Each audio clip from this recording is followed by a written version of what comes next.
I grew up on the television show Home Improvement.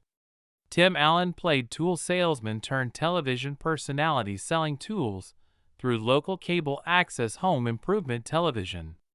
My dad was a union carpenter my entire life and connected well with the content.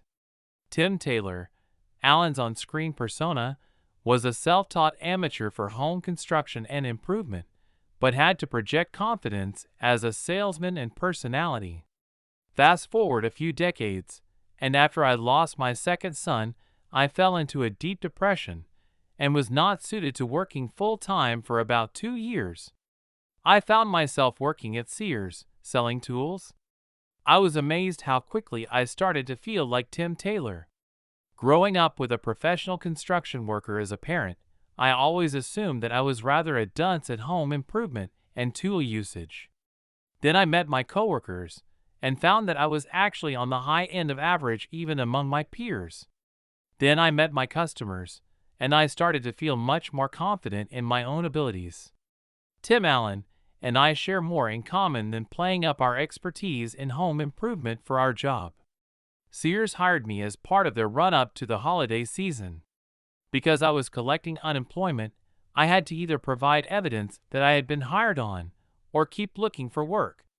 Sears refused to provide written confirmation that I had been hired on. My manager would come to regret that decision because in the time between getting hired on at Sears and getting my first paycheck, I was also hired to be Santa at the local mall. Santa was one of the best jobs that I ever had.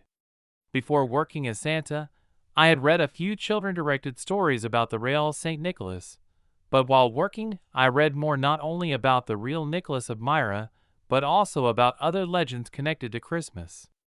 Ever since, it has been a minor interest of mine to seek out Christmas and Christmas-adjacent stories and legends.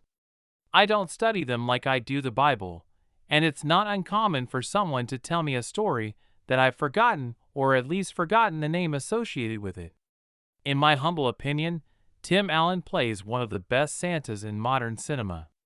Part of this is that I feel there aren't any great depictions of Santa in modern cinema. Anything that fails to connect Santa to St. Nicholas is already starting on a bad foot. With such a wide and rich range of Christmas, Santa, and winter stories to draw from, anyone building a new character and calling him Santa has a lot to answer for. Tim Allen's take on Santa does create an entirely new character, Scott Calvin, and make him Santa. But it also answers for it. The magic is real and binding and powerful. In some of the subsequent material, connections are made to other Christmas legends and stories. We as the audience are drawn into the magical world of Santa and his elves through the story. A lot of the world building feels disjointed and disconnected between iterations, but always in the direction of increasing wonder and care for the characters. When I put on the Santa suit for the first time, I felt like a fraud. I was depressed and disconnected and hurting. I didn't have any joy to share. So I reached into the character that Tim Allen had created. Scott Calvin started out feeling like a fraud and grew into his role. I also found that I grew into my role as Santa. It wasn't long before I had fully embraced my position. If someone came to the Santa booth that I knew, I refused to break character. If I was not currently with a child listening to their Christmas wishes, I would approach my cousins, friends, or even acquaintances and address them by name. When they would ask who I was, I would reply, "Don't you recognize me? It's me, Santa." This was part of the job description on day one, but the first time I did it, my head elf, who was actually my boss, very nearly lost her cocoa. After 10 minutes of me asking about his now-grown children, who I had not seen in years, and his farm and his life, as his wife browsed the picture frames and photo packages we had available, he turned to leave. He had gotten about 30 feet away when he had to turn around and yell loud enough for the entire mall to hear, "You're not Santa. Santa isn't real."